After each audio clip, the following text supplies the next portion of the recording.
आज का टॉपिक है वाहित मल उपचार में सूक्ष्म जीवों की भूमिका या सूक्ष्म जीवों का महत्व। अवशिष्ट पदार्थ, मलमूत्र तथा कूड़ा करकट से युक्त जो गंदगी होती है वो नगरों से बहकर शहर से बाहर जल के साथ आ जाती है। इस दूषित जल को संयुक्त रूप से इसमें जितना भी नाइट्रोजनी वेस्ट मटेरियल है या मलमूत्र है, इन सबको एक साथ हम सीवेज कहते हैं, अर्थात वाहित मल कहते हैं। सीवेज में यानी वाहित मल में उपस्थित ठोस कार्बनिक पदार्थों को सड़ाने के लिए सूक्ष्म जीवों की अहम भूमिका होती है। वाहित मल यानी सीवेज के अवक्षेप को खाद के रूप में भी काम में लाया जाता है। इस दौरान मुक्त हुई CO2 वायुमंडल में पहुंचकर पुनः पौधों के द्वारा प्रकाश संश्लेषण के काम आती है। सीवेज में उपस्थित जीवाणु गोबर, मल पदार्थ, सड़ी गली पत्तियां, मृत पौधों को खाद तथा ह्यूमस में बदल देते हैं, जिससे कि भूमि की उर्वरा शक्ति बढ़ती है।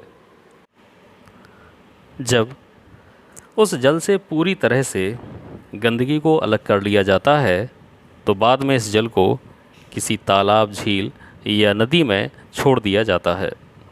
दिखाए गए इस चित्र में सीवेज को अर्थात वाहित मल को विभिन्न टैंकों से होकर गुजारा जाता है, जहां पर इनमें उपस्थित गंदगी अलग कर ली जाती है और आखिरी तक जब ये अंतिम टैंक तक पहुंचता है तो वहां तक पहुंचते पहुंचते इसकी लगभग संपूर्ण गंदगी समाप्त हो जाती है और जो जल होता है उस जल को नदियों में छोड़ दिया जाता है।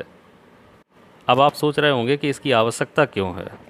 तो जो शहरों में जो बड़े शहर हैं, नगर हैं, तो उनसे जो गंदगी निकलती है, अगर ये पूरी गंदगी, दूषित जल, मलमूत्र, ये सब अगर नदियों में डायरेक्टली छोड़ दिया जाएगा, नालों का जल अगर डायरेक्टली नदियों में छोड़ दिया जाएगा तो नदियों में रहने वाले जीव जंतु, जो जलीय जीव हैं, जलीय पौधे हैं, वो सब नष्ट हो जाएंगे, जिससे जलीय पारितंत्र बिगड़ जाएगा। उसे स्वच्छ बनाए रखने के लिए इस ट्रीटमेंट का होना बहुत ज़रूरी है। इसे हम सीवेज ट्रीटमेंट या वाहित मल उपचार भी कहते हैं।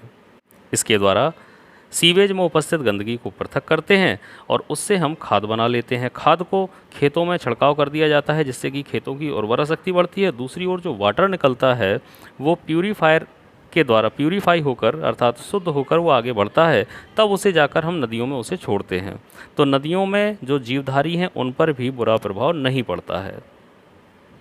इस पूरी प्रक्रिया में जो अहम रोल था वो सूक्ष्म जीवों का ही होता है, क्योंकि सूक्ष्म जीवों के द्वारा ही वाहित मल में उपस्थित जो ठोस पदार्थ है, कार्बनिक पदार्थ हैं ठोस, उन्हें सरल और सूक्ष्म रूप में बदलने का कार्य सूक्ष्म जीव ही करते हैं।